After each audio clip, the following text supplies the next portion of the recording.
Fusion360のスクリプト開発入門の第2回です。今回は、スケッチを作成して、直線を描画する手順を解説します。また、スケッチの作成に入る前の準備として、ルートコンポーネントを取得する手順も解説します。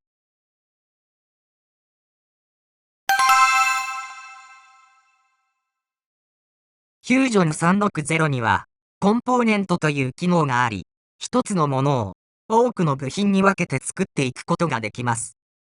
コンポーネントは階層化することができ、その頂点のコンポーネントをルートコンポーネントと呼びます。ルートコンポーネントは Fusion360 のブラウザで先頭に表示されるものです。基本的なスクリプトを作る際には、実際に Fusion360 を操作するときと同様に、ルートコンポーネントにスケッチやボディを作っていきます。スクリプトでルートコンポーネントを得るには、こちらのようなスクリプトを書きます。まず、デザインを取得します。デザインは、ファイルを構成する要素の一つで、コンポーネントを含むことができます。デザインを取得するには、アプリケーションオブジェクトのアクティブプロダクトプロパティを取得します。次に、そのアクティブプロダクトをキャストして、デザインオブジェクトに型変換します。そして、デザインオブジェクトのルートコンポーネントプロパティから、ルートコンポーネントを取得します。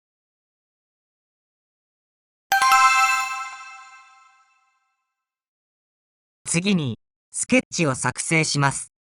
ルートコンポーネントにスケッチを作成するには、こちらのようなスクリプトを書きます。まず、ルートコンポーネントのスケッチーズプロパティから、スケッチーズオブジェクトを取得します。スケッチーズオブジェクトは、スケッチの集合を表すものです。この集合に、新たなスケッチを追加するという形で、スケッチを作成します。次に、ルートコンポーネントの XY コンストラクションプレーンプロパティから、XY 平面に対応するオブジェクトを取得します。そして、スケッチーズオブジェクトのアドメソッドを使って、スケッチを作成します。アドメソッドの引数には、スケッチを配置する平面を指定します。このスクリプトを実際に実行すると、ルートコンポーネントにスケッチが一つ作られます。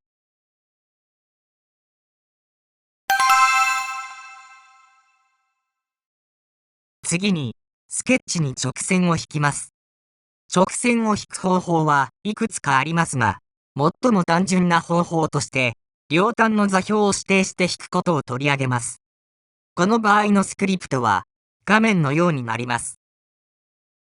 まず、スケッチオブジェクトのスケッチカーブスプロパティから、スケッチカーブスオブジェクトを取得します。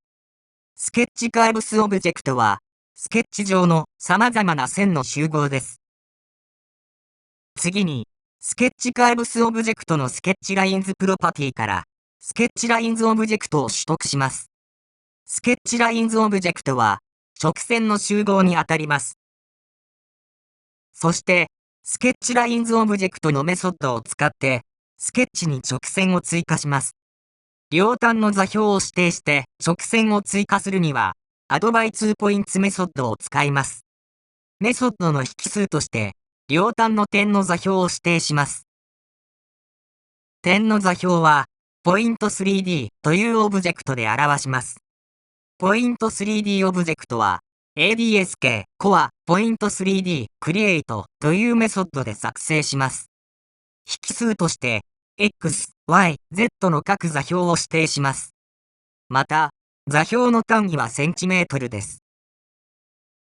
このプログラムの例だと、片方の端は、X、Y、Z すべて、0の点になります。また、もう片方の端は、X が10センチメートルで、Y と Z が0の点になります。このスクリプトを実際に実行すると、こちらの画面のように、スケッチが作られて、原点から右に10センチメートルの位置まで直線が引かれます。アドバイ2ポインツメソッドを繰り返し実行することで、複数の線を引くことができます。例えば、こちらのスクリプトを実行するとします。すると、その結果はこちらのようになります。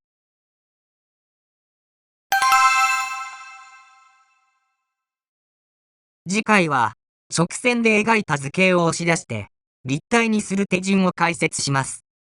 押し出す面であるプロファイルを取得し、パラメータを設定して押し出す流れを紹介します。